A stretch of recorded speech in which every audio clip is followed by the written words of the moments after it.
Hello everyone. In this video, we will discuss about buoyancy or upthrust. Buoyancy or upthrust. So, what is buoyancy or upthrust? The tendency of the fluid to exert an upward force on a body immersed partly or wholly in it. Upward force experienced by a body when immersed in a fluid is called buoyant force or upthrust. Buoyancy और upthrust किंवा buoyant force म्हणजे काय किंवा upthrust म्हणजे काय. Suppose मी एखादी body आहे, may be this body is made of rubber, आणि ही बॉडी मी एका बिकर मध्ये ज्याच्यामध्ये पाणी आहे अशा पाण्यामध्ये हा रबरचा पीस काय केलेला आहे, ह्या रबरच्या पीसला फोर्स अप्लाय केलेला आहे आणि तो रबरचा पीस मी पाण्यामध्ये इमर्स केलेला आहे. पूर्णपणे बुडलाच पाहिजे असं काही नाही. That body is immersed partly और होली. पार्शली जरी तो बुडलेला असेल किंवा कम्प्लीट, इथं मी पिक्चर मध्ये कम्प्लिटली बुडलेला दाखवलेला आहे, कम्प्लिटली असेल किंवा पार्शली असेल हा रबरचा पीस. जर ह्या रबरच्या पीसला मी वरून फोर्स अप्लाय केला युजिंग फिंगर्स, मी बोटाने त्याला वरून फोर्स लावलेला आहे, त्यामुळे तो रबर पाण्यामध्ये आपल्याला पूर्ण बुडलेला दिसतो. A cork held below the surface of the water. हा वॉटरचा सरफेस आहे, या वॉटरच्या सरफेसच्या खाली कॉर्कचा पीस हा फोर्स फिंगर्सने अप्लाय केलेला आहे. त्या फिंगरच्या फोर्समुळे तो पाण्यामध्ये बुडून आहे. पण ज्यावेळी मी हा फोर्स काढून घेईन, ज्यावेळी हा फोर्स अस्तित्वात नसेल, त्यावेळी काय होईल.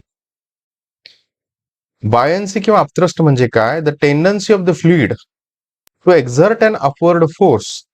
हा वॉटर, हे जे काय वॉटर आहे, पाणी आहे, वॉटर म्हणजे फ्लुइड आहे, हे फ्लुइड ह्या बॉडीवरती, ह्या कॉर्क वरती, ह्या रबरच्या पीस वरती एक फोर्स अप्लाय करतं आणि ज्या फोर्समुळं हा रबरचा पीस जो पार्शली किंवा कम्प्लिटली फ्लुइड मध्ये इमर्स झालेला आहे तो अपवर्ड डायरेक्शन मध्ये वरती जातो.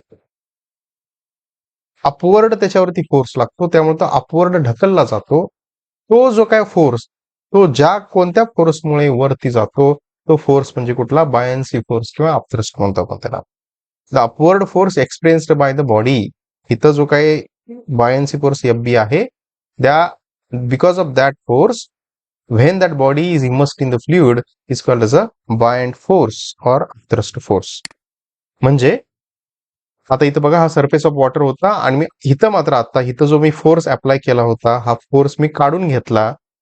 When I have released that force, तो फोर्स ज्यावेळी मी रिलीज केला त्यावेळी तो कॉर्कचा पीस काय झाला, इट रायझेस अप. इथं तो काय आला, वरती आला, इथं वरती आला तो.